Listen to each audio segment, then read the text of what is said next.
Hey guys, here we are. This is a sudden fanfiction we chose to read. It's called. It was kind of picked at random. Yeah, it was picked at random. It's called Star Wars. It's a Star Wars and Harry Potter crossover. We think it's actually kind of stupidly beautiful. It is. Star Wars by Runt Thunderbelch. Chapter 1: The Boy Who Limped. The Dursley family of Number 4 Wasteland Road wanted nothing to do with all the great. Talk up a bit. Talk up a bit. Talk really? louder. Really? You meant to talk louder, boy.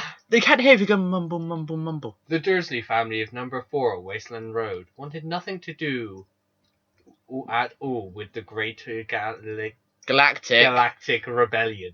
Thank you very much.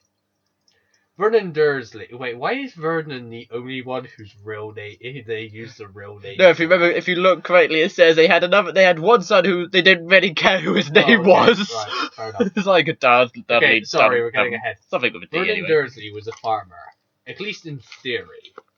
He'd go out to his dusty fields every day and look for a sprig of green everywhere.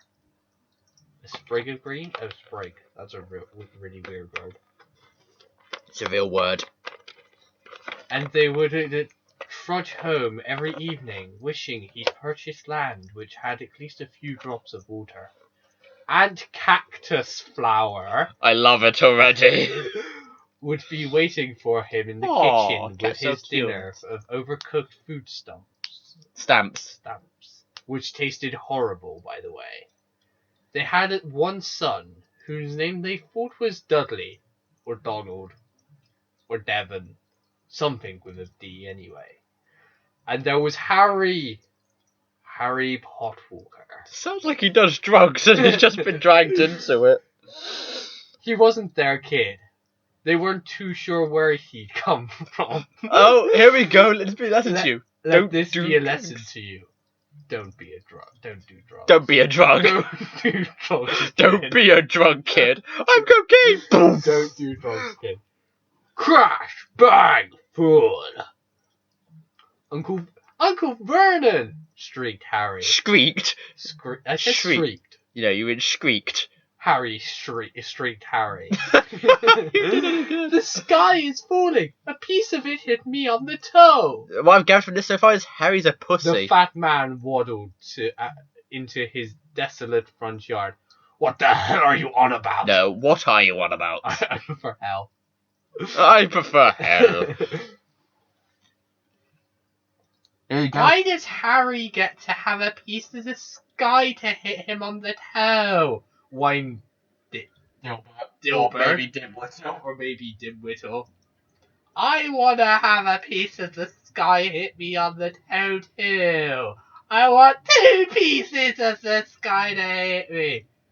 Harry was limping in circles, muttering, "Ow, ow, ow!" Uncle Vernon was peering upwards. Looks like some kind of space battle is going on. Oh, here we go. Fred and George Weasley. Fred and George Weasley crouched in the corridor of the fleeing battleship. Did you hear that? They've shut down the main reactor. We're doomed. A group of witches and wizards ran by. Oh God! Wands at the ready. I just read further down. This is getting beautiful. Shut up, Fred and George. I'm a deaf. Shut up!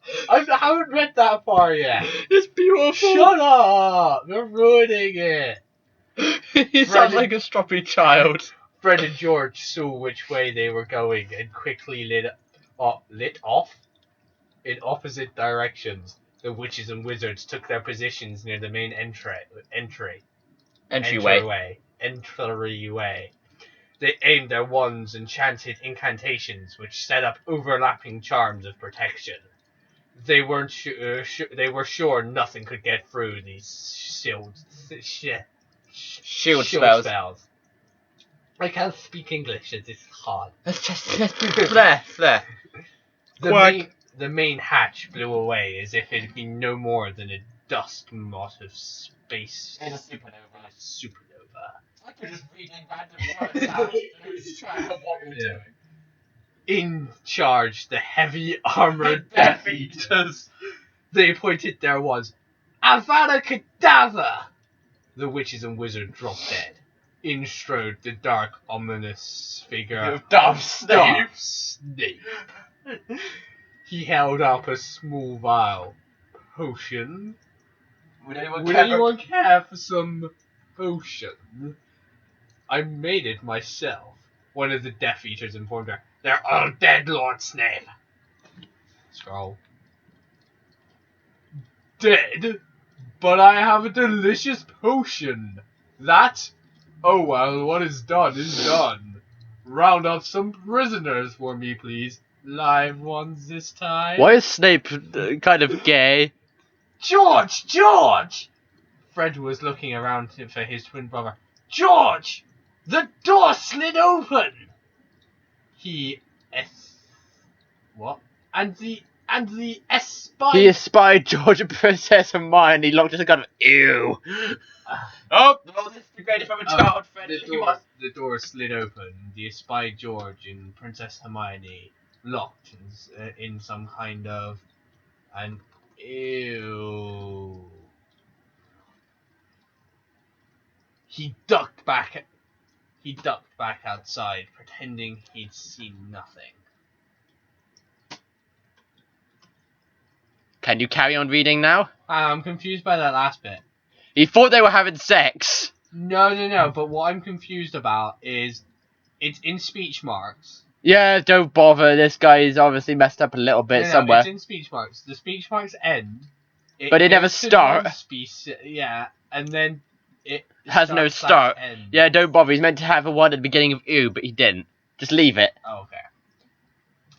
A few minutes later, George emerged. Come on!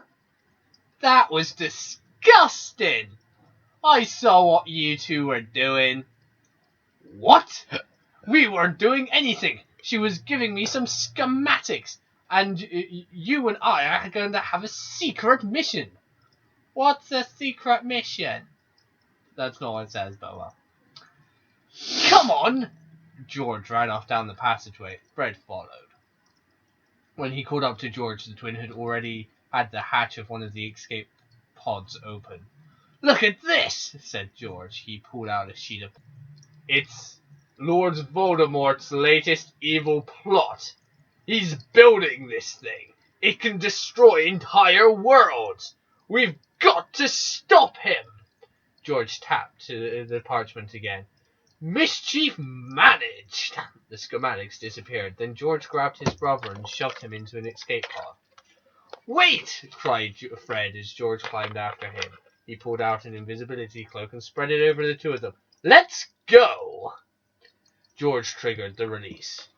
Aboard the Imperial cruiser, a gunner targeted the plummeting escape pod. Save your ammunition! Why is he a Dalek? Said the sensor officer next to him. There's no life bombs aboard. Scroll down. Sorry. Shit. Death Eaters brought Princess Hermione before the Dark Lord. Darth Snape, she sneered. Only you would be so bold. The Ministry of Magic will not stand for this. Don't act so innocent, Miss Granger, sneered Snape. Wait, that's not the voice I was using for Snape. We weren't on any mercy mission this time. A scroll of the top secret information was smuggled aboard this ship. They're in space. I'm a member of the Ministry of Magic on a diplomatic mission to Hogwarts. You remember the Rebel Alliance? No, you are a member. You're a member of the Rebel Alliance and a spy. Take her away. I've got to say, Space Sage, Future Tech, Scrolls. But it's... With scrolls. Okay. Scrolls. Okay, here's the thing you're not understanding about this. This metaphor of this is stupid. They have spells, yet they're putting a laser cannon at a goddamn escape pod. Because they don't understand. They can't just blow up the space pod. What spell in Harry Potter allows you to blow up space pods? Well, they just blew a bloody door.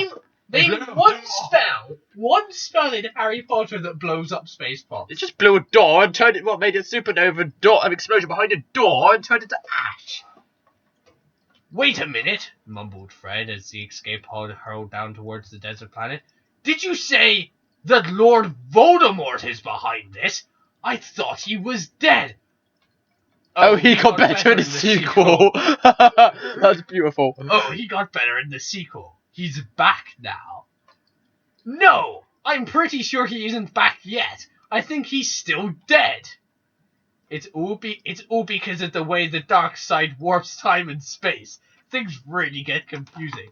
What are you talking about? Have you tried counting in Roman numerals? What? Go ahead. Try and count.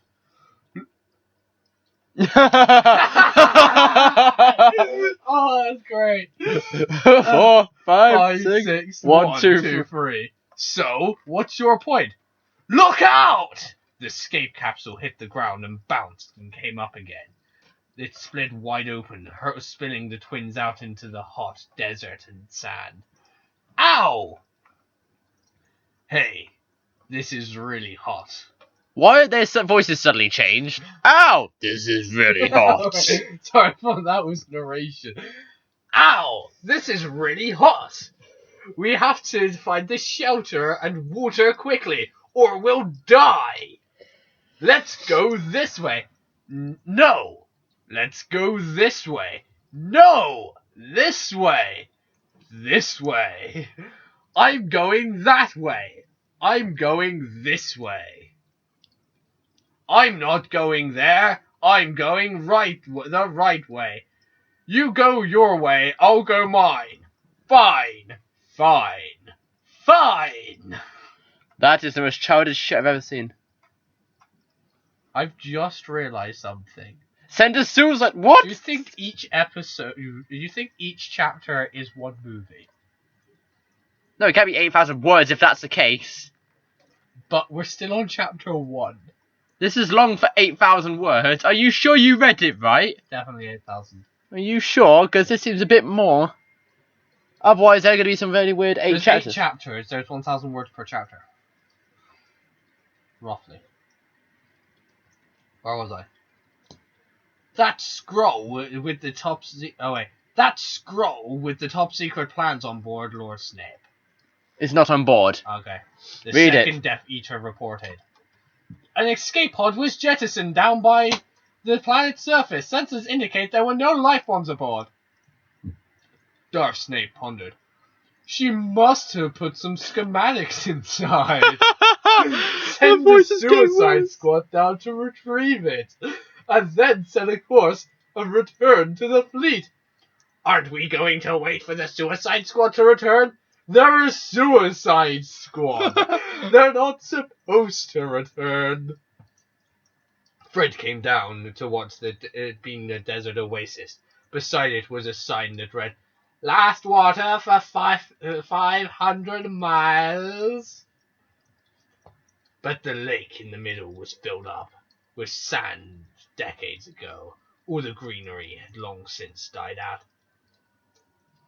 This is all George's fault. He tricked me into going this way, but he'll fare no better. Fred looked up with a glint of windshield up the distant flying car and flash in the eyes. "I'm saved!" he shouted. "Over here! Over here!" Under the girding how do you say that word? Under the grueling twin sun. Could have said that. Under the grueling twin suns, George Weasley had stumbled along, overwhelmed by the unrelenting desert heat. His lips were clapped. Chapped. And splitting open.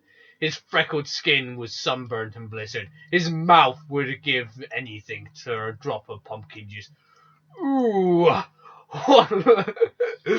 Look what we have here! Orc voice! Orc voice! What? Oh, orc voice? Yeah, look, it's the perfect accent for orc voice. Ooh, look what we have here! Grumbled an evil-sounding voice in front of him. A gentleman that lost his way, I'd say. Ooh, he's been by. What? No, he's a bit of alright, he is. He's What? a bit of alright, he That's is. wrong, what? George tried to focus his eyes against the glaring reflection in the sand. It looked like a house elf. Uh-oh. But usually house elves were cheerful and friendly. This one looked like 12 kinds of bad news. Creature? Ooh, he knows he does he? He knows as he does. But who cares? He's all alone out here. A no good place to be. No good way to be. Creature, have you got anything to drink? Creature forced a smile. I got something better to drink here, master. Young master. Come here and take a look. George took a wary step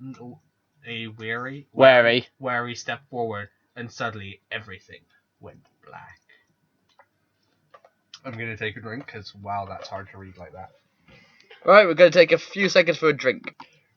And we're back! Chapter 2! Help me, Obi-Wan Hagrid! The letter in the emerald green ink read, Hogwarts Planet of Witchcraft and Wizardry. Dear Mr. Potwalker, we are pleased to inform you that you have been accepted at Hogwarts Planet of Witchcraft and Wizardry. Please find enclosed a list of necessary books and equipment. Term begins on September the 1st. We await your reply. No later than July 31st. Yours sincerely, Albus Dumbledore. He didn't even try and change his name, lazy bastards. In disbelief, Harry lowered the letter. Can I go, Uncle Vernon? Has his voice changed dramatically since last time, or is it... No, last he made him shrieking as sky fell on him. Oh, okay.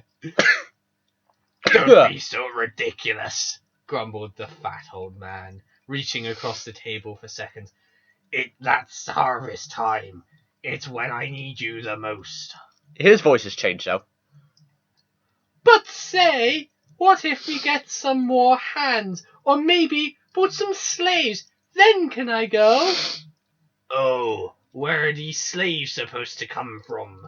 You're going to be a wizard them up, alright? That's not what it says! Wizard them right out of the sky. Crash, bang, fun, rattle, rattle, rattle, bump. This is getting ridiculous, and I can't see shit because I got that pony in the way. Ooh, wait, who's that reading?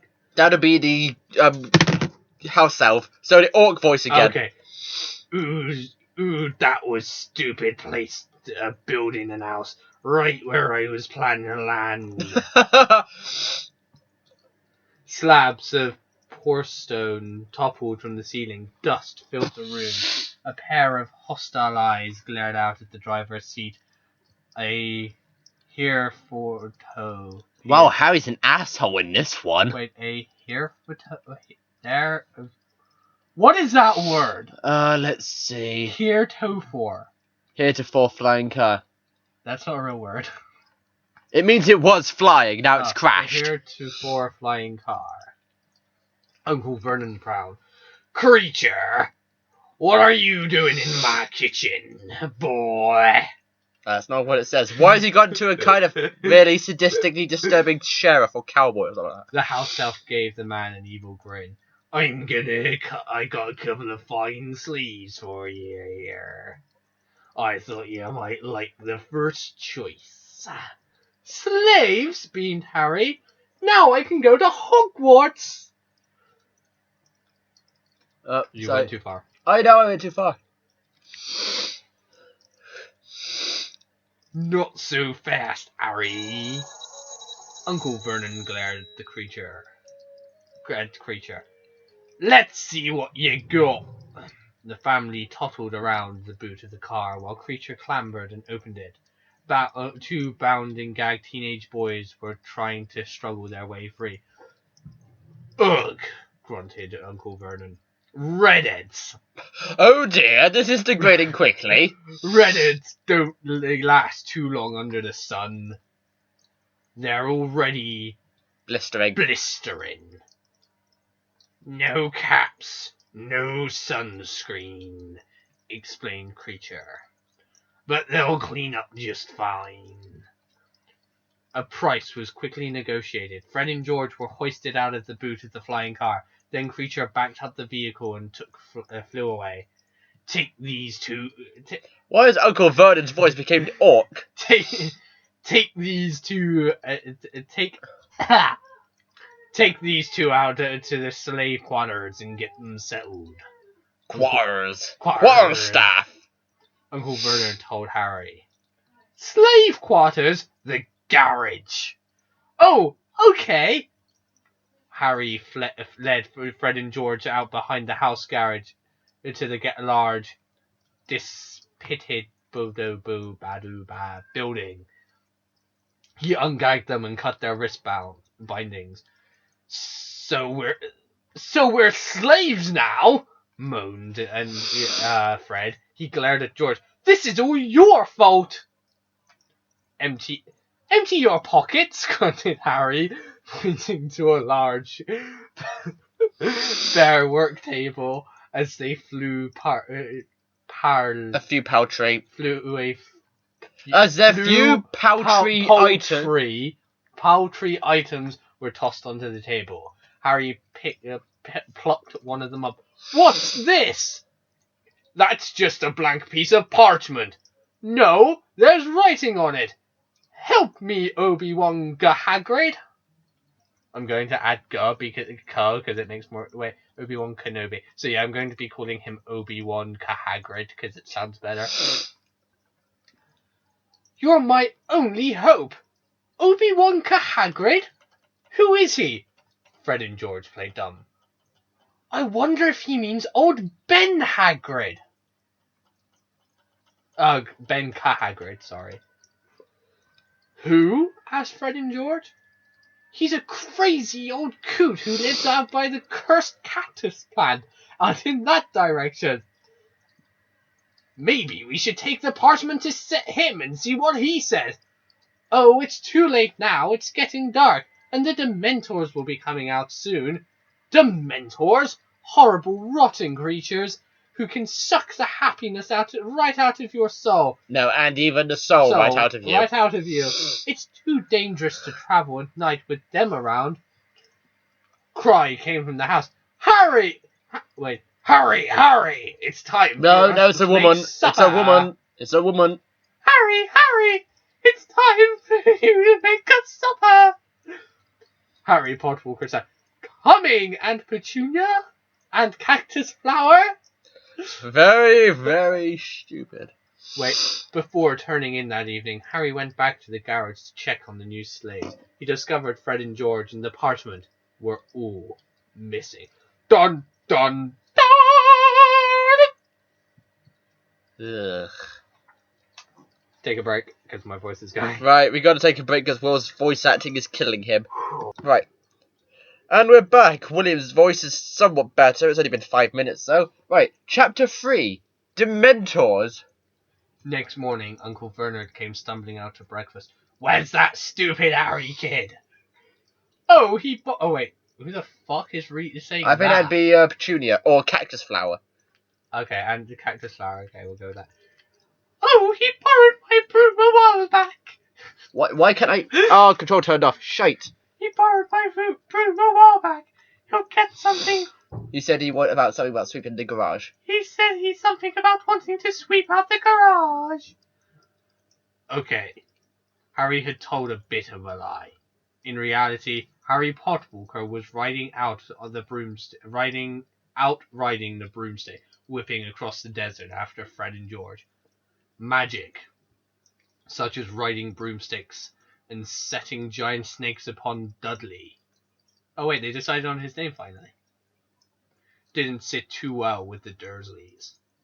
So Harry kept mum out of his... about his powers. Kept secret. It's a British terminology for keeping a secret. I am British, and that sounds dumb. It does sound dumb, but yes. We're both mum British about here. his powers.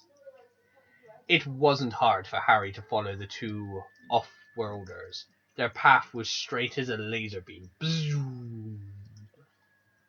Which Heading don't exist straight- because magic exists in this. Heading There's no laser beam. straight for the cursed cactus patch. So wherever they had passed over rocky outcroppings or base rock, it was simple to pick up their trail again on the other side, and their trail was getting fresher by the minute. Wham! Wee! Whoa! Harry suddenly flew off his broomstick, and from nowhere, Fred and George were tumbling across the desert. Harry bounced after a large boulder and landed on his head. Where did you guys come from? What? Said Fred, hiding his invisibility cloak beneath his back. Behind his back. What's that? What's that? You're hiding behind your back. Is that an invisibility cloak? What invisibility cloak? I don't say invisibility. said Fred, hiding the invisibility cloak. What invisibility cloak? Replied Fred. I didn't see any invisibility cloak. Harry grumbled. That's an old joke. And made a grab for the cloak. I need it. The weather's getting a bit cold. Fred looked around nervously. It is getting cold. George added. Oh no! Sorry about that. Will's sister just came in and lobbed clothes at him. Oh no! The cloaked and hooded Dementors began floating in all directions. Icy forms of nearby cactuses. Ice formed on nearby cactuses. Snowflakes danced in the air. Everything stank of rotting flesh. George pulled out his wand. What's the charm again? Fred mumbled. Expectorate something. I know. George flicked his wand. Petroleum prospectus. Fred flicked his wand too. Postpartum depression.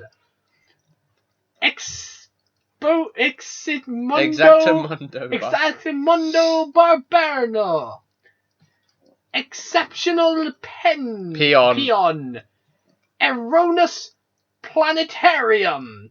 As the Dementors circled, getting closer and closer, the strength went out of the young men's knees. The boys knew in their hearts they were never going to be happy again. The three of them sank slowly to the ground and toppled. The Dementors sailed over them. Each one of them stuck out wisps of their souls, and as they did so, Expectro Palimony. Extractor palimony. Yeah. Mumbled Fred as the last of his strength. Eratopatratio? I don't know. Ractopatricium. Exceptional Protrunery. Expecto Patronum! Bellowed a new voice. Into the whirl of Dementors tore an unearthly hippogriff, tossing the monster this way and that, ripping huge chunks from their cadavers, with its sharp beak scattering them with huge beating wings as the Dementors fled like ghost-like Protector. Fled from the ghost-like protector. Shall I take over No, reading? it's fine. The three boys slowly regained consciousness and stumbled back up to their feet. Down a sand dune came a 12-foot giant wearing a moleskin jacket and carrying a pink umbrella. You'll be doing me a favour if you don't tell anybody about this. Strictly speaking, I ain't supposed to do any magic. He grinned, though through an enormously bushy black beard. Hagrid! Cried Fred and George together. And what are you two doing out here? You're supposed to be guarding Princess Hermione. He went from Scottish to Irish. I'm pretty sure there's some Welsh there as well. Our spaceship was captured by Darth Snape, explained Fred. She sent us out here so that you could get secret message to Professor Dumbledore, added George. Great man, Dumbledore! Obi-Wan Hagrid unrolled the scroll. And a bloody good secret message this is, too. There ain't nothing here. He lowered the scroll. Who's this? Harry said. Harry Potwalker, sir. I ain't no sir. I'm about as far from sir as the fellow can get. Call me Hagrid.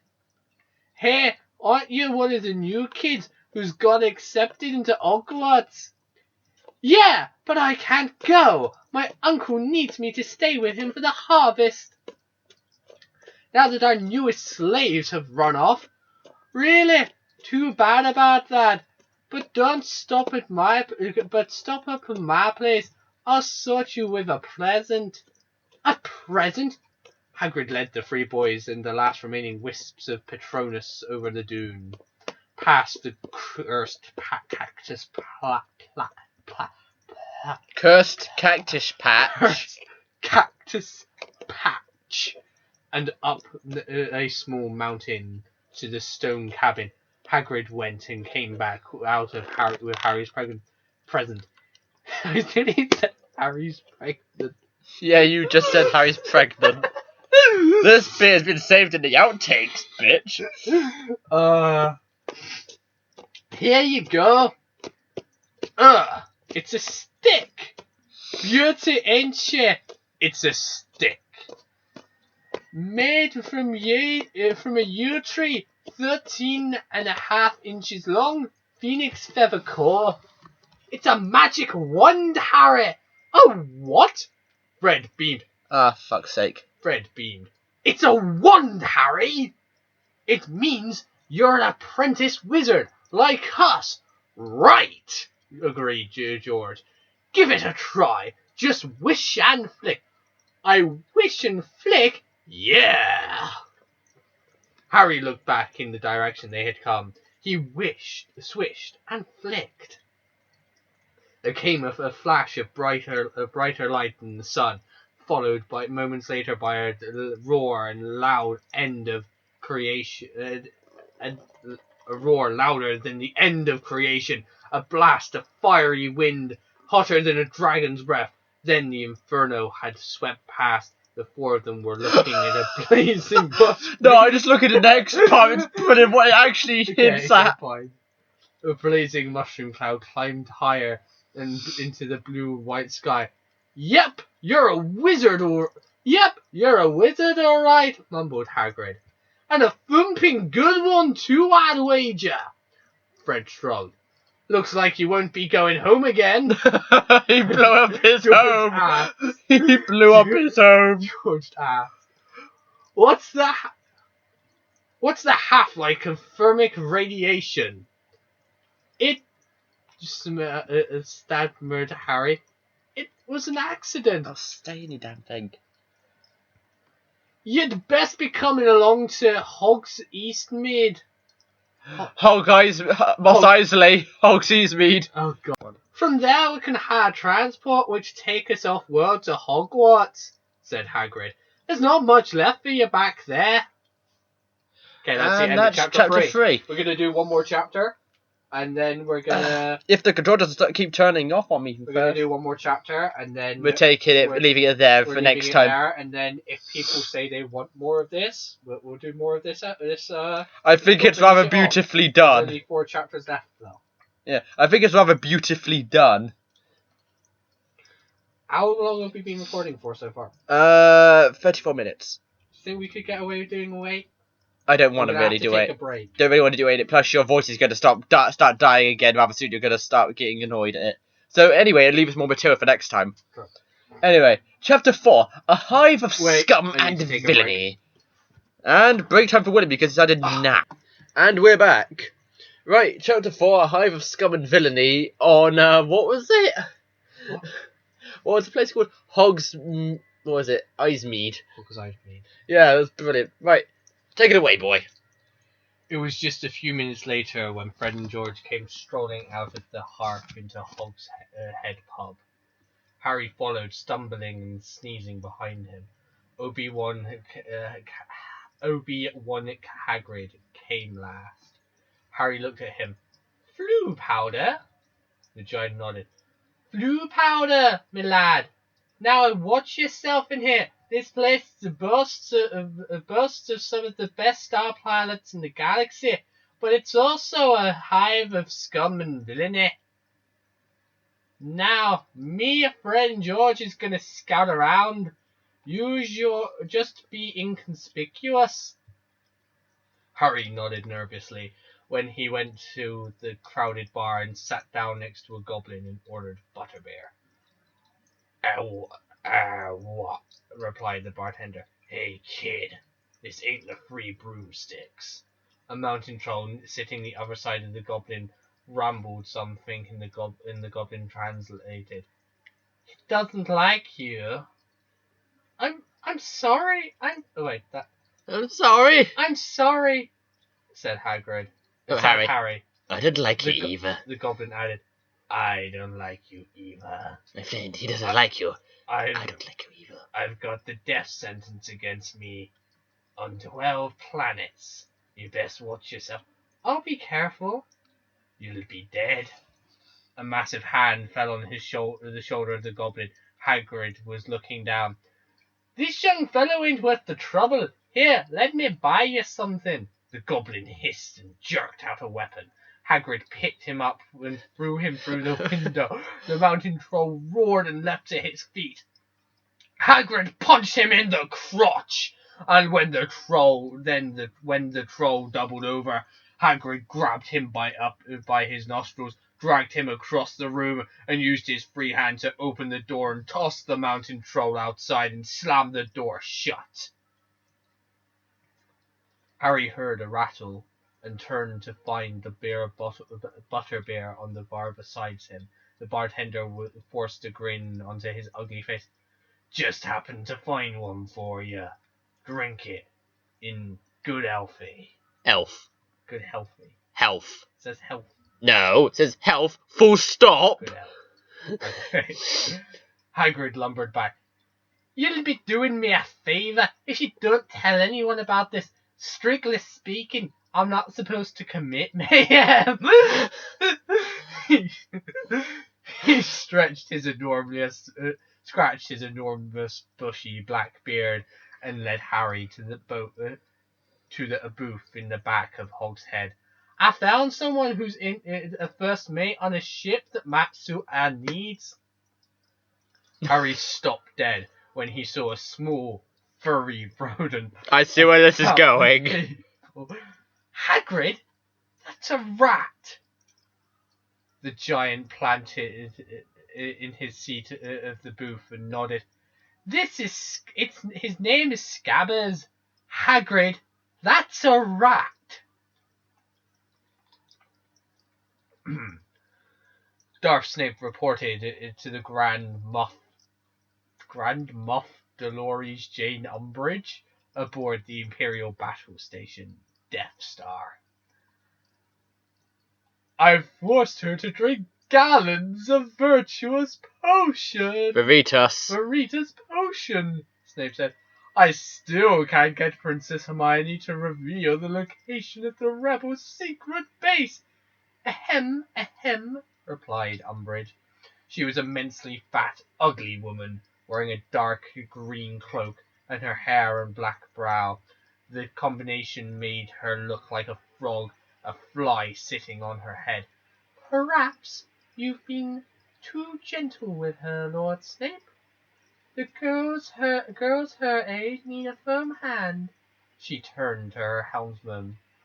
I'm hereby issuing education degree number 2343. 44, he corrected her. Snape. 44. Wait, you sure that's Snape? Yes. 44, he corrected her. Ah, yes, educational degree number 2344. The Death Star shall forthwith change course to the planet of Hogwarts. She smiled sweetly and then strolled off to the Death Star, humming merrily a merry tune. I just realised they're going to blow up Hogwarts with the Death Star, aren't they? Yeah. This is beautiful. A red-headed boy with large ears slipped into the booth. Scabbers tells me you need someone to take you to Hogwarts. But you're just a kid, protested Harry. Hagrid put out a steady hand on his arm. You're a pilot? The kid nodded. Ron Weasley. Hagrid's brain tried to think, but it soon gave up. Any relation to Fred and George Weasley? You know him. Why is Ron suddenly going? He's like, you know him. Gonna murder you. They're here with us. No, that's What the fuck was Hagrid's voice? Irish. They're here with us. They're here with us. They're here with us. Ron looked around. If this involves my brother. Why is Ron like that? If this involves my brothers, I'll have to charge you twice as my normal price. So, 10,000 galleons. Speak of it, apparently this thing's still... 10,000 galleons. 10,000 galleons? Gasped Harry. We could almost buy our own spaceship with that. But who's gonna pilot her? You? Harry glared at him. You bet! I've already got my learner's permit, Hagrid said. We can pay you 250 now, and another 2,000 now, and another 15,000 when we get to Hogwarts. Ron took off his shoes. William, is this how you count? Is this how you count, Will?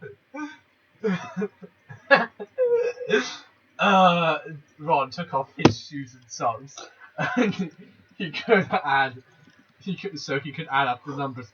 17,000. You've got yourself a pilot. What's the cargo? Just passengers, me and Harry here. Your two brothers, and no questions. Let's meet at 15 minutes at Docking Bay. THX 121138. Hagrid and Harry left to find Fred and George. Wow! Scabbers! 17,000 galleons! This could really save my hide. We've got to get things ready. The rat scampered off. Ron prepared to follow. From out of nowhere, a blonde-haired kid slipped into the booth from behind. Hello, Weasley, he hissed. Oh, hi, Draco. Good news. I have the money. Good. Hand it over. What the fuck is that doing? Draco's voice. Hand it over. What do I do? Sounds like that fat slug creature from Monsters, Inc. Hand it over. I don't have it, but I can get. But I just got a fat charter. I'll be able to pay off everything I owe. I want the money now. What the fuck is this voice? I don't have the money now. Draco shook his head slowly. Weasley, you shouldn't bet on Quidditch games if you can afford to lose. He pulled out his wand. Crucius. Cruciactus. That's not how that spell works. Draco Malfoy looked down to the length of his wand to see that it was pointing directly at the mirror that Ron was holding. Ow! I think we need to be a bit more high pitches or moving quick because otherwise you're Oh. going to have a lot to say. Okay. Ow! He said, ow! Ow! Ow! Ow! That's really painful! Ow! Oh, please stop that voice. Please stop that voice. Good God, stop it. Draco shoved his wand back into his clothing and jumped up. Owie! Owie! hurts. He began running out. Ow, ow, ow. He ran for the door. Stop! Ow, ow, yeah. Stop using that voice! He wailed and ran out to the exit. Everyone was waiting for John. Everyone was waiting for John. Everyone was waiting for Ron when he arrived in the landing bay. Fred and George were seething.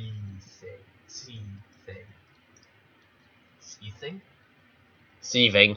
No, it says seething. No, seething. Angry. Furious. Oh. Seething. You stole that flying car! I can't believe you stole his car! I didn't steal the car from Dad, Ron explained. Creature stole it from Dad. I stole it from Creature. Look at this big dent in the front! It looks like you drove it through a bloody porcelain wall! Oh, that's the car that crashed through Harry's house. Shut up and get in. We're about ready to take off. Ron, you idiot! You can't take a car into outer space. Can too. If we roll up the windows really tight. For God's sake, this is ridiculous. Off in the distance, a squad of Imperial troops hurried into the docking bay. There they are! The echoed voice. They're German? There they are! Oh no. Electronic voice. Blast them! The troops began firing their blasters. Ron cried, "Everybody get in the car now!" Why does Ron sound like a badass while his brothers sound like a bunch of pussies? Scammers jumped into front of the dashboard. Hagrid crushed himself into the passenger seat. Ron got behind the wheel. In the back, Fred and George made Harry sit between them with his feet on the hump. Make sure your windows are all the way up, Ron cried. Where we go? The flying car rolled out of the docking bay and climbed into the sky. Higher and higher it went, leaving the soldiers far behind. BAM! The flying car was rocked by a near miss. Fred looked around his shoulder. There's a big Imperial cruiser coming up behind us, very fast. George added, "Its laser cannon shots are getting closer. Get us out of here." Ron said, "In a moment." "Now!" urged Fred. "Now, now, now!" Ron mumbled, "Port key, port key, port key. Ah, here it is. Hold on, everyone." It left as something... It felt as if something had grabbed a hold of Harry right in his belly button and yanked him ahead at a blinding speed. Right, that's chapter 4 and all we're reading of this fanfiction for now. Yep, it was pretty good. We need to do a review. We need to do a review of what we've read so far. Okay, so your opinion... That is brilliant. I love it. So it's hilariously It is pretty hilarious. Okay, so who's it by? Scroll back up. Good God, I can't remember now. Scrolling up. Rod Thunderbelch. Okay, Ron Thunderbelch. Thank you for this. Thank you for this, and everybody should check out his shit, because this is really good. This one's funny. I don't know if he's that popular, but this one is quite amusing, despite the lack of things it's been. Yeah, everyone should check out his shit. It's pretty good. If you enjoyed me reading, then let us know, and we'll read more kind of like this. If you prefer that I didn't read like that, then fair enough. And if you hated his Draco voice like I did, let me know, because that was dreadful. I'm the creature from Monsters Inc. Oh, yes. Okay, but reviews then. So, what did you think of it so far? I liked it. I mean, as an English person, the grammar was good, the spelling was good. It's not my immortal first off. So you're looking at it from the grammar point of view. I was more looking at it. The plot is the story and plot is brilliant. I was getting through it first because first off you can tell you can already tell it's good because it's not my immortal or cupcakes. Oh, that's a little. Secondly, it's a Star Wars and Harry Potter crossover with humour and adventure. That's brilliant. Yeah, it's pretty good. The characters have been messed up. Somehow the voiceovers made it stupid. Oh wait, so you didn't With like Ron the being the voice actors? badass and Wait, Harry being the cowardly wait, You pussy. didn't like the voiceovers, or they were stupid in a good way? Stupid in a good way too. Some of them like Draco. Snape's voice is brilliant. Draco's and Ron's is like what's going on here? Right. Anyway, I think that's all for now. Will, what's your review of this actually? I really liked it. I mean, the plot is, it's based on Star Wars, but it's loosely based, and the things the things the writers added has like really made the plot work for Harry Potter in a hilarious way. It has gone well, I think. That was Yeah. brilliant. Right, we'll read So, the next yeah. 4 chapters of these next Once time. again, it's by Thunderbelch. It's called Star Ones. Runt Thunderbelch. Runt Thunderbelch, and you can find it on fanfiction.net. Under crossovers, of course. Under crossovers. Right, that's all for now. I've been William Lawrence. I can't be bothered to say it anymore. And I'm James Fish. Goodbye. Bye.